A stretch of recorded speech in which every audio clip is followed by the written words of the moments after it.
to We Do It All straight from the garage. Got another one for you. 1998 Toyota Sienna, little minivan here. Got an individual that needs to replace the front struts. And so, looks like we got a little challenge here, so I figured I'd do a video on it. The strut towers are actually under this cowl. So that side, I think I can get the bolts out without taking the cowl off. But this side, looks like we may have to take off the air box. And maybe after we take off the air box, we can get in there with a wrench. But I'm gonna remove this air box and then we can get a better view of what we need to do. So I'll be back. So after removing that top half of the air box, it looks like I'll be able to get in there with a wrench and get the three top bolts on both sides. So no need to remove the cowl, but if you wanted to use your drill or something like that, you definitely need to remove it. So now that we know what we got up top, they look like 14s, 3 of them. We'll go ahead and pull this tire off, get this thing jacked up, pull this tire off, and see what we got to do at the bottom. Be back. All right, y'all, so down here at the bottom, it doesn't look too crazy. You got your bolt for the sway bar link right here. You got these 2 bolts here, they look like 19, so there's 2 of them. They got nuts on them, so you're gonna have to hold one side and get the other. You got a little assembly here for the brake line. It's a 10.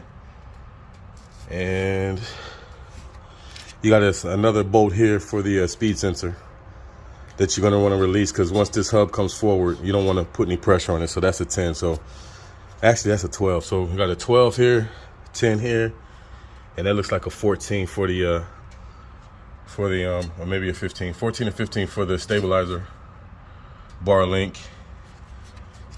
And that pops off. Then we got these 2 bolts right here.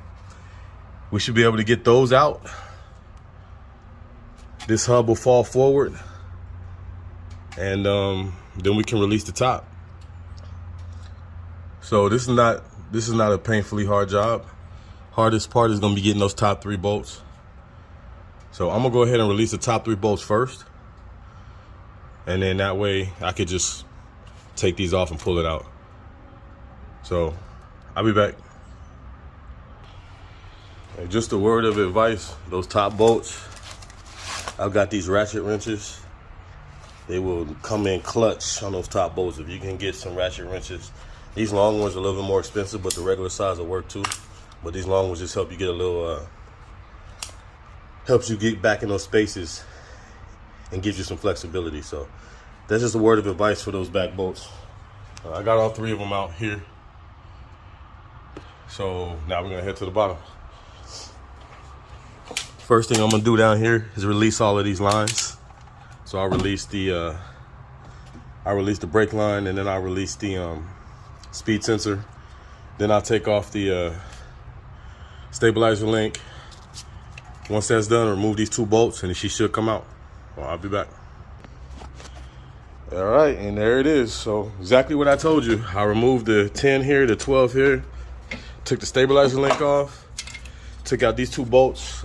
They were a 22, and I held the other side with a crescent, and voila, shock out. So we'll do everything in reverse order to put it back in, and then we'll head to the other side. Hope you guys can use this video to give you a hand if you're doing this job. So we do it all straight from the garage. Peace.